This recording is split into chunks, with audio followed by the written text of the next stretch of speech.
Amen. Today po, ang ating pong pag-uusapan is life. Medyo parang yung title po ng ating pong pag-uusapan is mabigat. No? Pero I am praying po that the Lord will speak to us today and makita po natin talaga kung ano yung importante sa ating buhay.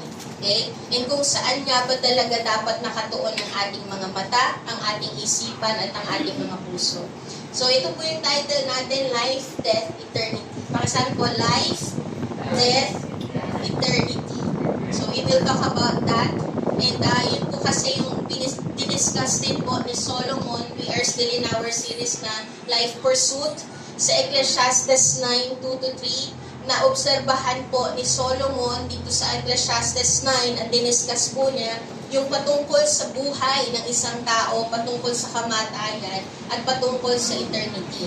Mababasa po natin yan sa Book of Ecclesiastes. At sabi po doon, it is the same for all, since the same event happens to the righteous and to the wicked, to the good and evil, to the clean and unclean, to him who sacrifices and him who does not sacrifice, as the good one is, so is the sinner, and as who swears is as he who shuns an oath.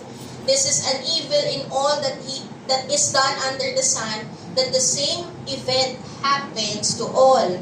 Also, the hearts of the children of man are full of evil and madness in their hearts while they live, and after that they go to the, saan po? To the dead. So, dito po pinakita po sa atin na ang lahat po daw ng tao, even though you are righteous, even though you are wicked, ikaw man ay mayaman, ikaw man ay naghihirap, o ikaw man po ay gumagawa ng mabuti o gumagawa ng masama, lahat daw po have common destiny. Okay? And that is death. Lahat daw po ay mapupunta doon sa kamatayan. Hindi po natin maiiwasan itong bagay na to, itong katotohanan, itong realidad sa isang tao. Death is certain to everyone. No? Mangyayari po yun. At no one can escape death. It happens to both the righteous and the wicked. Meron po akong napanood sa clip lang po siya sa Netflix. Ito po ay si Brian Johnson. True story po ito. Nandiyan po ba yung picture? Ayan, si Brian Johnson. Siya po ay isang tech entrepreneur, billionaire. Meron po siyang mga machines na makakapagpahaba ng buhay. Meron po siyang mga machines at meron po siyang ginawang experiment sa kanyang buhay na nagpapaslow down ng aging process. Kaya ito po yung desire ng heart niya. I don't want to die. And the man who wants to live forever, meron po siyang mga ginagawa ng mga bagay sa kanyang buhay, ina-eksperimentohan po niya ang kanyang sarili para hindi po siya mamatay. Pero alam niyo po ba, even though people do everything to prolong their lives, but they are unsuccessful in erasing death. Kahit na mayroong mga ginagawa ang mga tao po na eksperimento para humaba ang kanilang buhay, pero at the end of their life, hindi po nila maiiwasan ang kamatayan. Okay? Because that is certain to everyone. That is the reality of this world. That is the reality of this world, that people will experience death. Okay? But ito po yung wrong view. Ito po yung wrong view sa mga kamatayan, about sa kamatayan. Na kapag pinag-usapan po ang kamatayan, may mga tao na akala nila meron silang mabibitbit sa kamatayan. May mga tao na akala nila yung mga bagay na isasam ay meron silang mga bagay na maisasama sa kanilang bibigan. May mga bagay silang magagawa na pagdating ng afterlife. Okay? Meron pong mga customs or tradition na ginagawa ko ang Egyptians, Babylonians, even yung ibang mga religion po, na ang ginagawa po nila is this.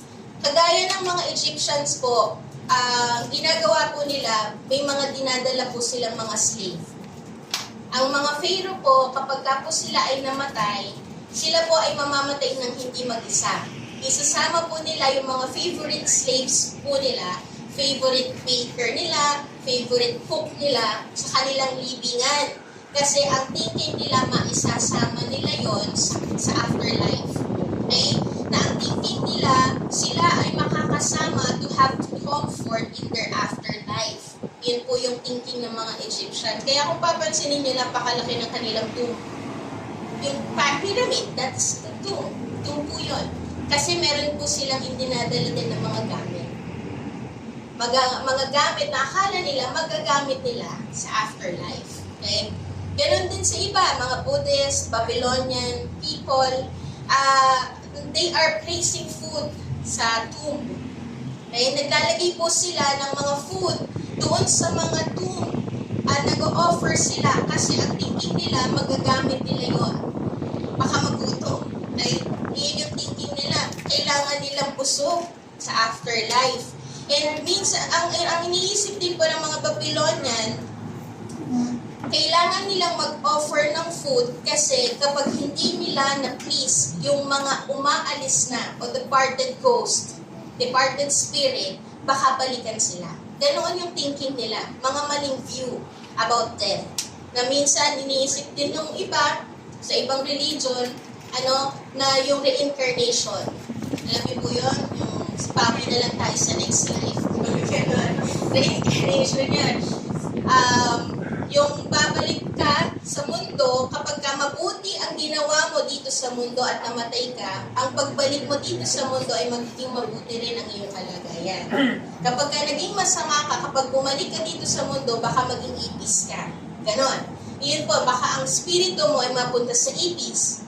Baka ang spirito mo ay mapunta sa ibang mga bagay. Yun po yung reincarnation. So, yun yung mga wrong view about death. Sa sobrang gusto nilang takasan yung katotohanan sa death, naglalagay sila ng kung ano-anong mga katotohanan. Sa sobrang gusto nilang maging magaan ang pagharap sa death, nagkakaroon sila ng kakaibang mga katuruan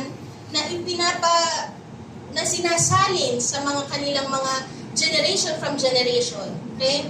But the truth about death is this. Sabi po sa Hebrews 9:27, and just as it is appointed for man to die once, and after that comes judgment. Ito po daw yung katotohanan na sinasabi ng salita ng Panginoon, na kapag ikaw ay namatay ng minsan lang, ikaw mamamatay. Wala nang naging reincarnation. Judgment agad. And wala kang madadala sa iyong kamatayan. Kasi kapag ikaw ay namatay, ang sabi po sa Ecclesiastes 12:7, and the dust returns to the earth as it was, and the spirit returns to God who gave it. So wala kang mabibitbit. Kasi pag kamatay mo, your spirit will go to the Lord to be judged. Okay? Iyan po yung sinasabi. Ganoon po ni-reconcile yung Hebrews 9:27 at yung Ecclesiastes 12:7. Na kapag ikaw ay namatay, ang spirito mo ay haharap sa Diyos para i-judge. Para hatulan. Kung ikaw nga ba ay mapupunta sa eternal life with Him or eternal damnation in hell. Yun po yung sinasabi patungkol sa death. That is the truth about death. Medyo mabigat ang katotohanan patungkol sa kamatayan. Okay? Pero, meron pong pag-asa dahil kay Kristo. Kaya hindi magiging mabigat ang kamatayan. Alam po yung inaawit natin kanina. Yan yung hope na meron po tayo. Kaya hindi natin katatakutan kahit na mabigat ang katotohanan patungkol sa kamatayan, hindi natin ito katatakutan dahil may pag-asa kay Kristo. Amen po ba? Naniniwala po ba kayo doon? Yung mensahe po ng awitin natin kanina, yun yung inihahayag ng Panginoon na huwag mong katakutan ang kamatayan dahil maniwala ka na ikaw ay itatawid ng Panginoong Jesus dahil sa ginawa niya sa krus ng Kalbaryo. Amen po ba? Amen? Itatawid ka ng Panginoong Jesus sa kamatayan at ikaw ay makakaranas ng buhay na walang hanggan dahil sa tinapos niyang trabaho sa krus ng Kalbaryo. At ang mga taong makakaranas ng buhay na walang hanggan ay ang mga tao na nagtiwala sa Panginoong Jesus. Those people who put their trust in the finished work of Jesus Christ on the cross. Amen po ba? Amen? Iyon po yung katotohanan about death. Medyo mabigat sa mga tao na hindi alam or hindi alam ang katotohanan patungkol kay Kristo. Mabigat siya. Pero sa atin, ito ay kagalakan. Amen po ba? Ito ay pag-asa kasi makakasama natin ang Panginoon. Amen? Sino po dito ang gusto makasama na ang Panginoon? Amen. Okay. Once we die, we face judgment before the living God. That's why it is important for us to be ready for death and eternity. Kasi, ang katotohanan po, ang importansya po na nalalaman natin ang katotohanan patungkol sa death and judgment is for us to know how to live this life. Amen? Iyan po ang importansya ng malaman mo ang katotohanan patungkol sa kamatayan at patungkol sa paghuhukom ng Panginoon para alam mo kung paano ka mabubuhay dito sa mundo. Amen po ba? Amen? Eh, yun po yung ibibigay po ng Panginoon sa atin ngayong umagang ito. Kung ano nga ba ang katotohanan or paano nga ba tayo mamumuhay dito sa mundo knowing that we will die once in coming judgment. Ano nga ba ang klase ng buhay na dapat natin ipinapamuhay? Knowing that we will gonna face death and judgment. Unang-una po, life is short. Yan po ang unang-una, lagi nating naririnig, ano? Lagi na po nating naririnig that when we talk about death, ang lagi nating naririnig kung paano mamuhay, tandaan natin that life is short. Okay? Enjoy it and make the most out of it. Kaya po yung laging nagiging advice. Life is short, enjoy it and make the most out of it. Parang ang tawag dito, parang ang worldly ng advice. Tama po ba? Parang worldly naman ng advice, parang hindi biblical yung sinasabi ni Pastora.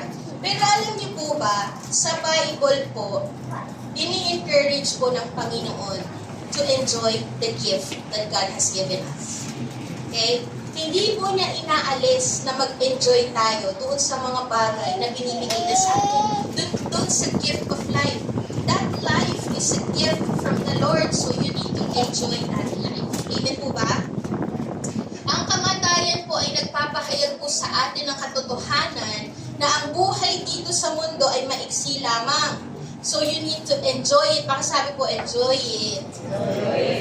Make the most out of it. Amen? The Lord encourages us to enjoy the gift that He has given us. The Lord wants you to enjoy the gift of life. Naniniwala po ba tayo na regalo ng Panginoon ang buhay natin? So kapag binigyan ka ng isang regalo, ano ang dapat na maging response mo? Pamahal. Ganun po ba? Ito lang ba? Ganun ba? May magano'n po ba? Diba kapag binigyan tayo ng regalo, ay wow, thank you so much, thank you. Diba? At natutuwa tayo, ine-enjoy natin yung gift. Diba? Ganoon din po yung sinasabi ng Panginoon. Gift ng Panginoon yung buhay na meron tayo. So you need to enjoy it because it is wonderful. Amen? Your life is wonderful. Amen po ba? Tama po ba? There's nothing wrong with enjoying the gift that God has for us. Sinasabi nga po, di ba, yung pinag-uusapan natin itong mga nakaraan na iba't ibang area ng buhay natin, na dapat i-enjoy natin yun. Kailangan, you need to use it in the eyes of God, in the perspective of God. Just like the marriage, sino po dito ang may asawa? Taas po ang kamay. Ako, kasali ako doon kasi magkakaasawa ako. Amen. Okay? Enjoy your spouse. Yun po yung ini-encourage sa atin ng Panginoon. Sa Ecclesiastes 9:9, ito po yung sinabi. Basahin natin, Ecclesiastes 9:9. Enjoy life with the wife whom you love. All the days of your vain life that He has given you under the sun, because that is your portion in life and in your toil at which you toil under the sun. I-enjoy mo. I-enjoy mo kasi yung iba gustong magkaasawa. Joke lang. i-enjoy mo yung asawa mo. I-enjoy mo yung relationship mo with your wife, with your husband. Diba? Wag mo hayaan to take it for granted. Amen? Sa family mo, yun yung pinag-usapan natin sa family. Spend time with your family, enjoy your children, enjoy your parents. I-enjoy natin yung time natin with our family, i-enjoy natin yung time natin with them kasi minsan lang sila nasa atin. Maiksi ang buhay, no? I-enjoy natin yung ipinahiram na buhay sa atin ng Panginoon kasama ang ating mga mahal sa buhay. I remember po ang father ko, pinahiram po siya sa amin ng 56 years lang. Napaka-iksi. Napaka-iksi, and I praise God, no regrets in living life with Him. Kasi before po siya mamatay, nandoon na maraming mga reconciliation na nangyari. Okay? So, no regrets in spending time with my father kasi pinahiram siya sa amin ng Panginoon for only 56 years. Okay? Enjoy yung spiritual family natin, itong fellowship natin with the brethren. Pinag-usapan natin yan last week, di ba? Yung spiritual family natin, huwag nating hahayaan na mag-neglect tayo in having fellowship kasi minsan lang itong mangyayari. Once a week lang minsan. Diba? Sunday. Serve yung spiritual family natin. Habang tayo ay nandito sa mundo, you need to serve them. You need to minister to them. Have fellowship with them. Yung work natin, pinag-usapan natin. Nagkaan na lang tayo, nagre-recall lang po tayo. Yung work natin, ang sinasabi ng Panginoon, ang pagpapala ang trabaho. I-enjoy natin ang trabaho. Amen? Hindi po masama. Again, yung pinag-usapan natin last time sa trabaho, hindi masama ang trabaho. Inutos sa atin ng Panginoon na magtrabaho. And you need to enjoy your work. Be a good steward of your work. Amen? Maging mabuti tayong katiwala sa trabaho na ibinigay sa atin ng Panginoon. The Lord has given you the strength and the ability to work.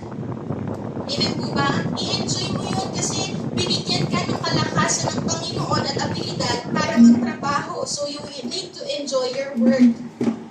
Amen? Ecclesiastes 9:10 ang sabi po dito, whatever your hand finds to do it with your mind, for there is no work or thought or knowledge or wisdom in Sheol. Ito pong Sheol na to, yung sinasabi po dito ay yung lugar ng kamatayan, lugar ng mga patay, to which you are going. I-enjoy mo na ang kalakasan na binibigay sa iyo ng Panginoon para magtrabaho kasi kapag ikaw daw ay patay na, hindi ka na makakapagtrabaho.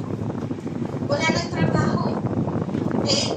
Money, there is nothing wrong with enjoying the fruit of your labor. Yung resulta ng iyong pagtatrabaho. Walang masama na i-enjoy mo yung blessing ng Panginoon, which is yung finances. There is nothing wrong with enjoying the things that life has to offer or that God has to offer. Sabi po sa Ecclesiastes 3:22, I have seen that there is nothing better than for a person to enjoy his activities because that is his reward. Okay? Wala daw po na sinasabi ni encourage ng Panginoon to enjoy every activity because this is his reward. For who can enable him to see what will happen after he dies?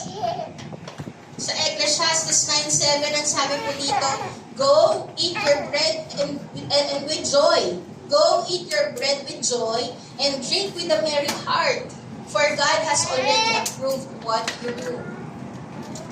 It's okay to enjoy the things na binibigay ng Panginoon sa atin. Yung blessing na binibigay sa atin ng Panginoon, the gift of family, the gift of spiritual family, the gift of work, the blessing of finances.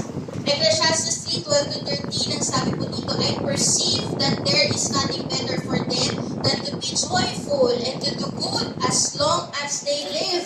Also that everyone should eat and drink and take pleasure in all his toil. This is God's gift to man. Regalo po ng Panginoon, yung i-enjoy mo yung mga regalo niya. Okay? God wants us to enjoy life. Amen po ba? Life is short and gusto ng Panginoon, i-enjoy mo yung mga regalo na meron siyang na binibigay niya sa atin because life is short. But ito lang po yung kailangan po natin gawin. God wants us to enjoy life but not to a point of living it recklessly and wickedly. Gusto ng Panginoon na i-enjoy mo yung mga bagay na meron ka, i-enjoy na mo yung mga gift na binigay sa iyo ng Panginoon, but not to a point of leading you to sin. Okay? Yung money, you can enjoy the blessing of money, but don't let that money lead you to sin. Nabibili ka ng mga bagay na magkakasala ka. I-spend mo yung money sa mga bagay na walang kapararakan. You need to put your money and spend your money to the things that honors Him. Kasi, tandaan natin na bilang Kristiyano, ang mas magbibigay ng kaligayahan sa atin ay yung mga bagay na nagbibigay ng kaluguran sa Panginoon. Amen po ba? Naintindihan? Iyan ang dinidesire ng puso natin. Ang joy, mas may joy tayo kapag in-spend natin ang buhay natin sa mga bagay na magbibigay ng kaluwalhatian at kaluguran sa Panginoon. Amen po ba? Sabi rin po sa Ecclesiastes 9:8, let your garments be always white. Sinabi po ni Solomon, yes, you need to enjoy all the gift that God has for you.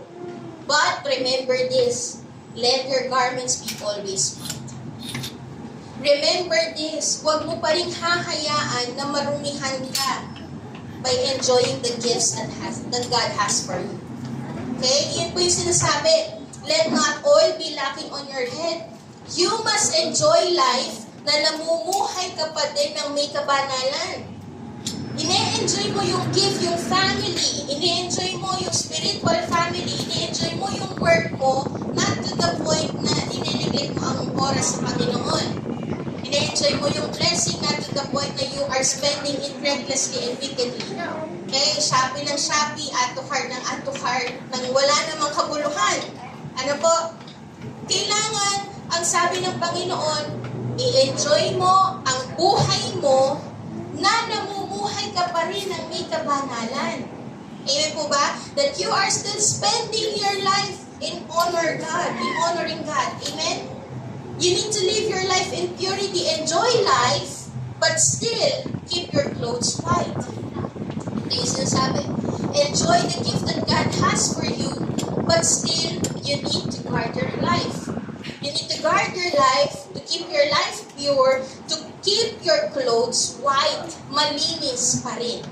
Amen po ba? Kaya po, nitong mga nakaraan, yung pinag-uusapan natin, diniscuss po ng Panginoon sa atin kung paano natin i-enjoy ang ating buhay. Kung paano natin i-spend at hahawakan yung mga bagay na meron tayo. For example, sa family. You are enjoying your time with your family and make the most out of it by leading them to Christ and setting a good example in your home. Okay? Yun po yung yung bagay na kailangan natin gawin. Sa family natin, sinasabi ng Panginoon, yes, i-enjoy mo yung oras mo with your family. Pero yung oras na ibinibigay mo sa family mo, dapat iyan ay nag-lead sa kanila kay Kristo at nagsiset ka ng godly example. Amen po ba? Iyon yung mga bagay na nag-e-enjoy ka. Iyon yung mga bagay na gagawin mo para mag-enjoy sa pamilya mo. Your work, use it to glorify God. Okay? I-enjoy mo ang trabaho, but use it to glorify God by representing Him in your work. Nire-represent natin ang Panginoon sa ating trabaho. You excel in your work because the Lord is an excellent worker. Amen? Na binibigay mo ng maayos at the best ang iyong trabaho kasi maayos magtrabaho si Lord.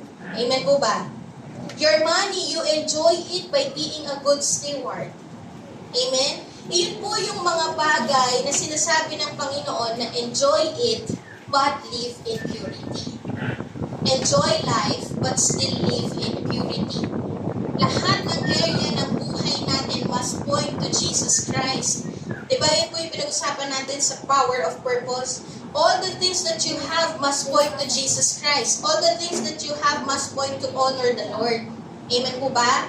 Amen? The Lord has given us the gift to enjoy them. Okay? Pero hindi po natatapos sa pag-i-enjoy lang ng gift. Kundi yung gift ay dapat magdala sa atin to praise the giver. Amen po ba? Amen?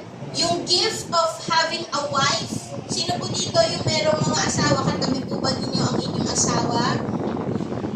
Saan po? Ayan. Yung gift of having a wife must lead you to praise the Lord. You know what? I praise the Lord kasi ikaw ang napangasawa ko. Dapat ganun. Amen po ba? I praise God kasi ikaw yung napangasawa ko. Nagpupuri ako sa Panginoon kasi may asawa akong kagaya mo. Di ba ganoon dapat? Yung gift na meron tayo must lead us to praise the Lord. I praise the Lord kasi meron akong blessing. I praise the Lord kasi meron akong trabaho and I will use it to glorify God. I praise the Lord kasi binigyan ako ng blessing ng Panginoon and I'm gonna use it to honor the Lord. Ganun po yung bagay na sinasabi doon sa life pursuit.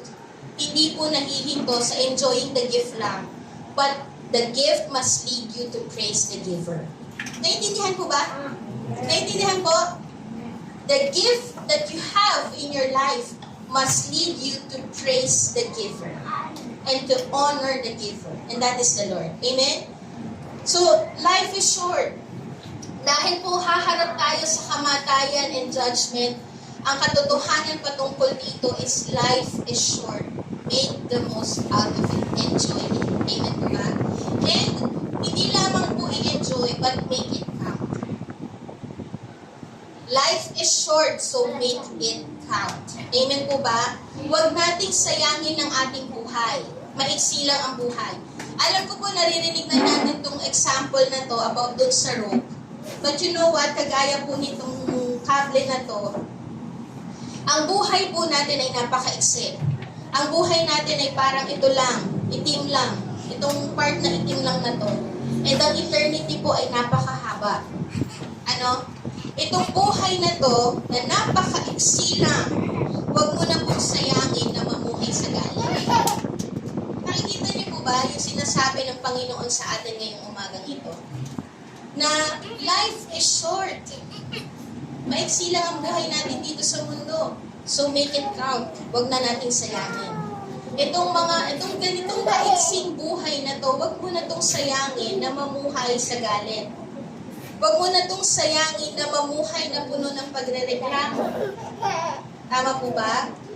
Tama po? Huwag na nating sayangin na sana pala nagpuli na ako sa Panginoon. Sana pala matagal ko nang ibinigay ang buhay ko sa Panginoon. Sana wala nang ganun sa buhay natin. Dahil alam na natin na I need to make it count. My life is short. I need to make it count. Hindi ko kailangan sayangin. Hindi ko dapat sayangin. Amen? Maiksi lang ang buhay. Huwag na tayong mamuhay ng puno ng pag-aalala. This is the day, like yung po sinasabi, this is the day that the Lord has made. I will rejoice and be glad in it. And as you wake up in the morning, again, this is the day that the Lord has made. I will rejoice and be glad in it. Amen? Huwag na nating sayangin maiksi ang oras natin dito sa mundo.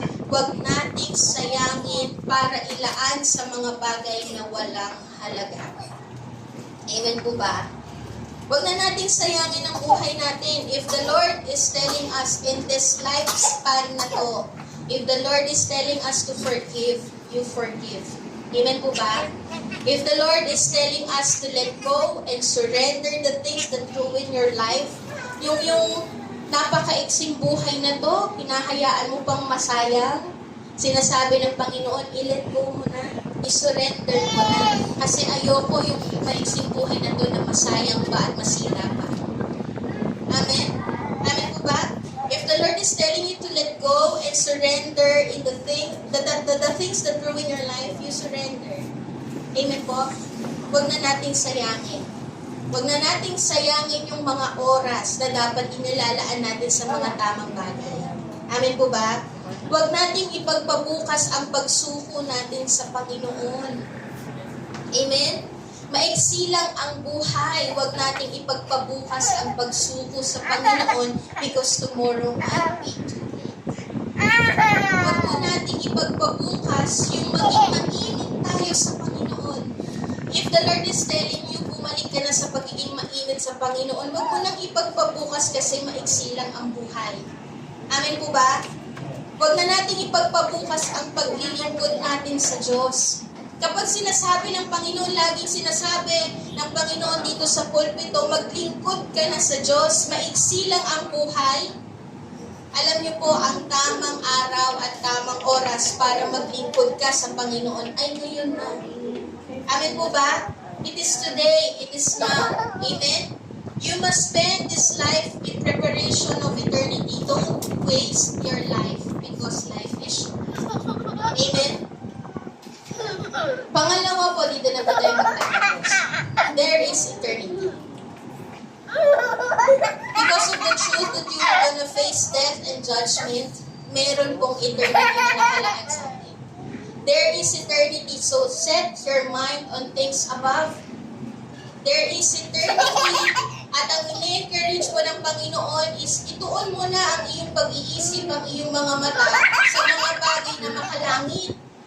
Having eternal perspective, sabi ko sa Colossians 3:2, set your mind on things that are above, not on things that are on earth. Yung sinasabi po na set your minds, yung talagang nakatuon ka, hindi mo inaalisan yung paningin doon. Alam niyo yung natutulala ka sa isang bagay, kahit na ang daming mga tao nakapaligid sa'yo, pero natutulala ka sa isang bagay na yung kating ko na yun. Hindi nawawala sa paningin ko yung kating ko na yun. At malipas sa akin yung kating ko na yun. Ano?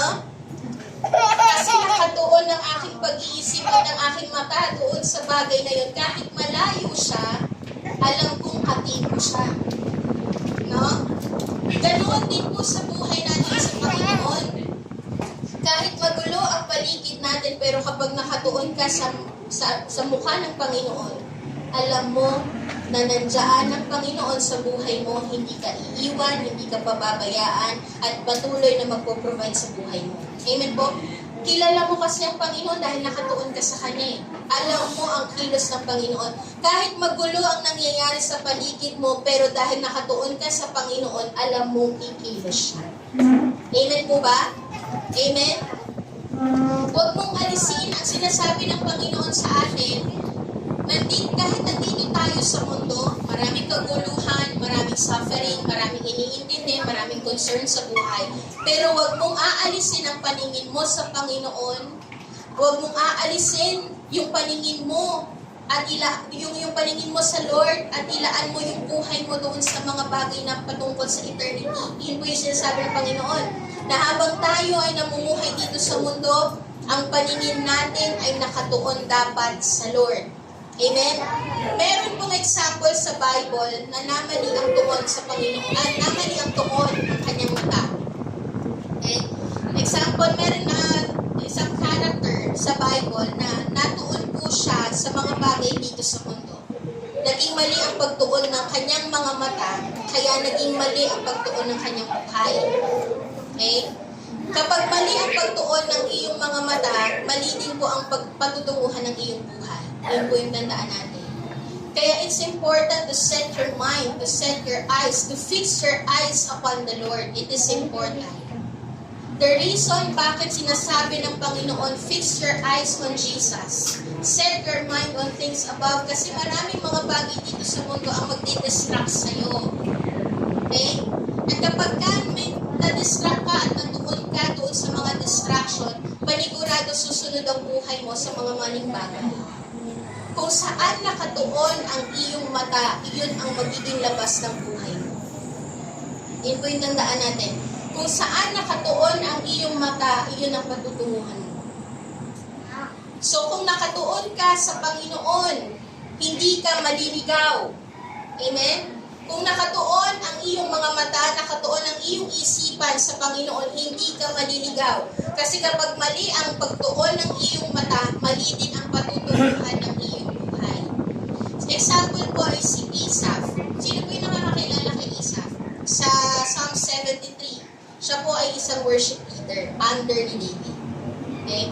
Si Asaph po, meron po siyang isang buong chapter sa Psalms na diniscuss po niya, isinulat po niya yung kanyang naging buhay. Nasway po siya. Nasway siya kasi namali ang kanyang pagtuon. Namali ang pagtuon ng kanyang mga mata. Sabi po niya sa Psalm 73:2, "But as for me, my feet had almost stumbled. My steps had nearly slipped." Yun po yung sinabi po niya. Nang sabi niya, kamuntikan na akong maligaw sa pananampalataya. Kamuntikan na akong umalis sa Panginoon. Alam niyo po kung bakit? Bakit siya muntikan ng umalis sa pananampalataya? Bakit siya kamuntikan ng umalis at tumalikod sa Panginoon? Why? Because he took his eyes off the Lord. Inalis po niya ang kanyang pag-iisip at ang kanyang mga mata sa Panginoon at nag-focus po siya on earthly matters. Sabi po sa Psalm 73:3, "For I was envious of the arrogant when I saw." So it's very important. It's important kung saan nakatuon ang iyong mata. Yung sinasabi po natin kanina, kapag mali ang pagtuon ng iyong mata, mali din ang patutunguhan ng iyong buhay. It's important to know where your eyes is fixed. It's important po na kung saan mo itinutuon ang iyong mga mata kasi iyon ang magiging resulta ng iyong buhay. Amen? Sabi po niya, "I was envious of the arrogant when I saw the prosperity of the wicked." Natanggal po yung kanyang mata sa Panginoon at na-focus siya doon sa mga bagay na nangyayari dito sa mundo. Kaya naliligaw siya. Kaya kamuntikan na siyang maligaw. Ayaw po ng Panginoon na muntikan ka ng maligaw o maligaw ka. And the secret for us not to drift away from the faith is to fix your eyes on Jesus. Amen? Iyon po yung sinasabi ng Panginoon. Ang sabi po doon, kung babasahin pa po natin yung susunod na passage, hindi ko na nilagay dyan.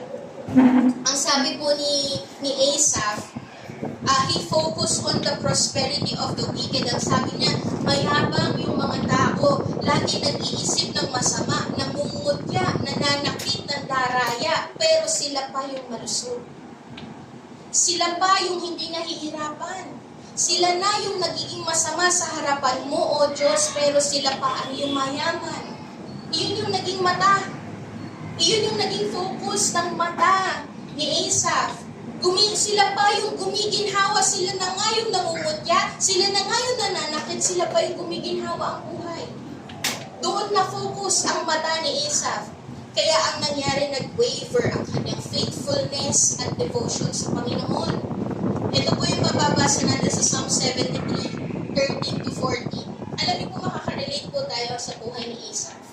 Sabi po niya sa Psalm 73:13-14, "All in vain have I kept my heart clean and washed my hands in innocence. For all the day long I have been stricken and rebuked every morning." Ang sabi ni Asaph, itong mga taong to, sila na nga ang hindi naglilingkod sa'yo, sila na nga ang hindi nagiging tapat sa'yo, sila pa yung yumayaman. Para namang wala ng saysay yung ginagawa kong devotion sa'yo. Yun yung sinasabi niya. Parang wala ng saysay, all in vain. Lahat ng ginagawa ko ay sayang lang pala. Wala na palang saysay, parang wala ng saysay. Parang wala ng saysay, wala ng kabuluhan. Yung gawin kong malinis ang aking buhay. Para saan pa? Iyon yung sinasabi niya. Para saan pa na nagiging malinis ang aking buhay? Para saan pa na nanampalataya ako sa iyo? Ganun yung buhay niya eh. Ganun yung sinasabi niya, nirarad niya dito sa 73. Para saan pa na naglilingkod ako sa iyo? Naghihirap lang din pala ako. Para saan pa na naglilingkod ako sa iyo? Nagiging tapat ako sa iyo? Sayang lang ata. Ganoon na yung nagiging thinking niya. Nasasayang lang ata yung panahon ko na maging tapat sa iyo.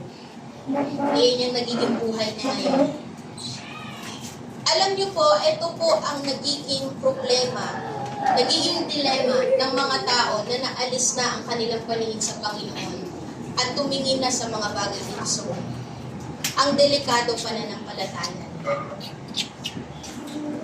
Questionin po nila yung kanilang devotion sa Panginoon. Questionin nila yung kanilang paglilingkod sa Panginoon. Questionin po nila na, tama pa ba na nag-church ako? Tama pa ba na umattend ako ng Bible study? Tama pa ba na nagla-life group ako? Tama pa ba na nililinis ko ang buhay ko? Samantalang yung mga tao sa labas na marumi, sila pa yung mayaman. Ano? Iyon yung nagiging buhay niya. Ito na yung nangyayari sa buhay niya. Alam niyo po, the Lord is telling us life is short and there is eternity. So, huwag natin sayangin ang ating buhay na ma-focus tayo dito sa mga bagay dito sa mundo, but instead, live this life fixing your eyes on Jesus para hindi tayo maligaw. Huwag nating hayaan na masway ang pananampalataya natin dahil sa naghihirap tayo. Amen po ba? Huwag nating hayaan na mag-doubt tayo sa Panginoon dahil lang hindi natin makuha yung gusto natin. Naalala ko po yung sinabi ng isang preacher, mawala na lahat, wag lang pananampalataya ko sa Diyos. Dito po sa buhay ni Asaph, nagkaroon po siya ng parang nasway. Almost drifting away, almost being stumbled. Pero ang sinasabi po ng Panginoon, ang nangyari po sa buhay niya, sa Psalm 73:17, until I went into the sanctuary of God, then I discerned their end. Nung time na binalik ko ulit ang aking pagtingin sa Panginoon, doon ko na-realize kung ano nga ba ang mas importante. Amen. Huwag mong hayaan na dito ka matuon sa mundo. Mag-fix your eyes on Jesus so that you may know kung ano nga ba talaga ang mas mahalaga sa buhay. Alam niyo po yung nangyari sa buhay ni Asaph, noong binalik po niya ang kanyang pagtuon sa Panginoon, doon po niya na-realize yung sinasabi niya sa 25 to 28. Jump tayo doon sa 25 to 28. Doon po niya na-realize, sabi niya doon, whom have I in heaven but you?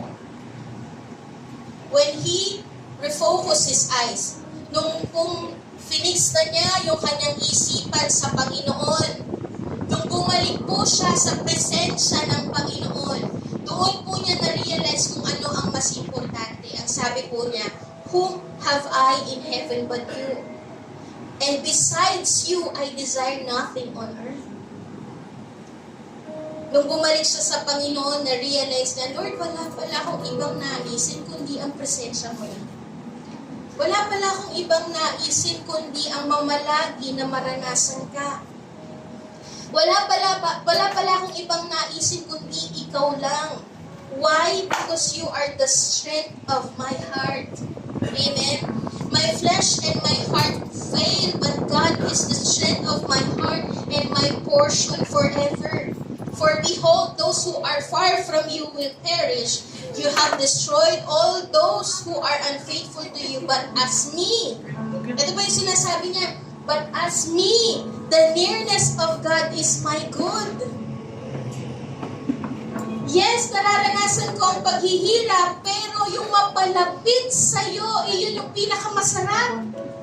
Amen? Yun po yung sinasabi ni Asaph. Napakaganda pong pagbulay-bulayan nito. Nung nabalik siya sa focus niya sa Panginoon, doon niya na-realize ito palang mga bagay na to is just an ash before the greatness of the Lord.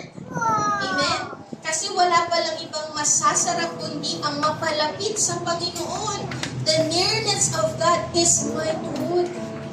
Mas mabuti pang malapit sa Diyos. Amen po ba? I have made the Lord my refuge, that I may tell all of your works. Asaph was reminded that life is not all there is. That life here on earth is not all there is. Na-remind po si Asaph na ang buhay dito sa mundo ay hindi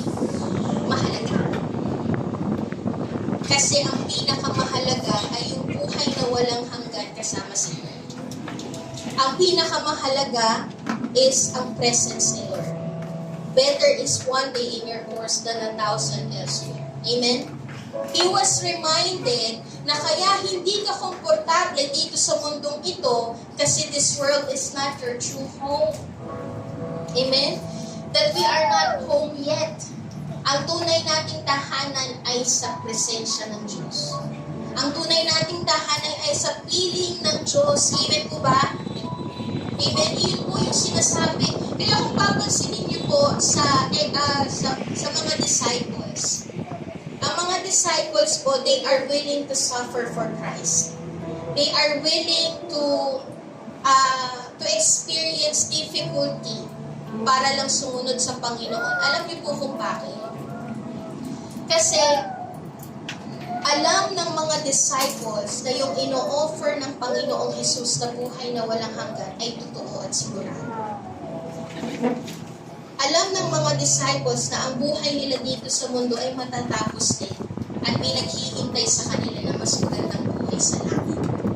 That is their living hope. Ito pong huling mensahe po ng The Life Pursuit, The Pursuit of Life. Ang nais pong i-remind sa atin ng Panginoon, eternal life is our living.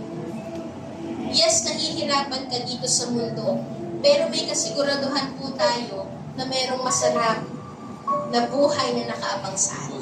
Amen po ba? Kaya hindi na tayo magre-reklamo, Lord, ano ba yan? Parang sayang naman ata na naglilingkod pa ako sa iyo. Parang sayang naman ata na umaattend pa ako sa church. Hindi na po tayo magkakaroon ng ganoong pag-iisip. Kundi ang pag-iisip natin is, Lord, ang pinakamasarap ay ang nasa presensya mo. Mawala man sa akin ang lahat, pero wag lang ang presensya mo. Mawala man sa akin ang lahat, pero wag lang ang pagiging matibay ng pananampalataya ko sa iyo. Amen po ba? Alam niyo po, balik po tayo doon sa verse. Kung naka-experience po tayo, sino po dito yung parang naging kagaya ni Esau? Na parang na-sway tayo ng konti kasi na mali yung ating pagtingin, hindi na tayo nakatingin sa Panginoon. Na parang tayong si Esau, na parang nanghinayan tayo sa mga panahon na naging tapat tayo sa Diyos. Parang wala namang reward, Lord. Nag-ilingkod ako sa'yo, pero parang wala namang reward. Nag-ihirap pa nga ako. Nawalan pa nga kami ng bahay. Nasunugan pa nga kami. May ganun pa po ba? Pero alam niyo po, ito po yung sarap na marinig. And so gracious. So gracious sa Panginoon. Sa 23 to 24. Psalm 73, 23 to 24. Ngunit, ito po yung panahon na na-remind na si Esau at humingi siya ng tawad sa Panginoon. Ang sabi po dito, ngunit patuloy akong lumapit sa inyo at pinakay niyo ako. Ginagabayan ako ng inyong mga payo at pagkatapos ay tatanggapin niyo ako bilang isang pangunahing pandangal. Kahit na dumating po tayo sa punto na nasway tayo, nasway po tayo sa mga bagay dito sa mundo. Nag-doubt tayo sa Panginoon. Pero si Lord, handa pa rin po tayong gabayan patungo doon sa katotohanan. Amen? Nandoon pa rin yung sinasabi ng Panginoon, I forgive you. I forgive you, just come home. Just come back to my arms. Kung naligaw ka, kung nag-doubt ka, kung nagkaroon ka ng ganitong klase ng puso kagaya ni Esau, the Lord is telling us, bumalik ka lang sa akin. Just fix your eyes on me again. And I will guide you. Amen? I will guide you.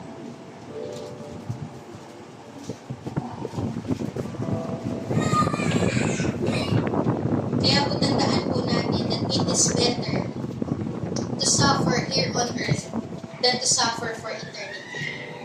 Amen po ba? It is better to suffer here on earth than to suffer for eternity. Ang pinakahuli pong verse na iiwan po natin sa bawat isa. So sa Philippians 1:21, ito po yung dapat po na maging buhay natin. Yung sinasabi po, the pursuit of life, this is the life na sinasabi po ng Panginoon that for me, to live is Christ and to die is gain. Na kung mabubuhay ako dito sa mundo, maiksi lang ang buhay, mabubuhay na ako para kay Lord, para sa Panginoon. At kung mamamatay ako, pakinabang ang kamatayan kasi alam ko may nakaabang sa akin ng magandang buhay sa langit. Dahil I put my trust in the Lord. I put my faith on the finished work of Jesus Christ on the cross. Amen po ba? Amen. Fix your eyes on Jesus. Pakisabi po sa katabi, fix your eyes on Jesus. Again, fix your eyes on Jesus. When you fix your eyes on Jesus, kahit anong suffering na meron ka, hindi na alintana yung mga suffering na yon kasi alam mo na meron kang Diyos na makakapitan ka, meron kang Diyos na magbibigay ng katibayan ng iyong pananampalataya at meron kang Diyos na itatawid ka at He will be your safe refuge. Amen po ba? Amen? Pwede po ba tayong tumayo lahat?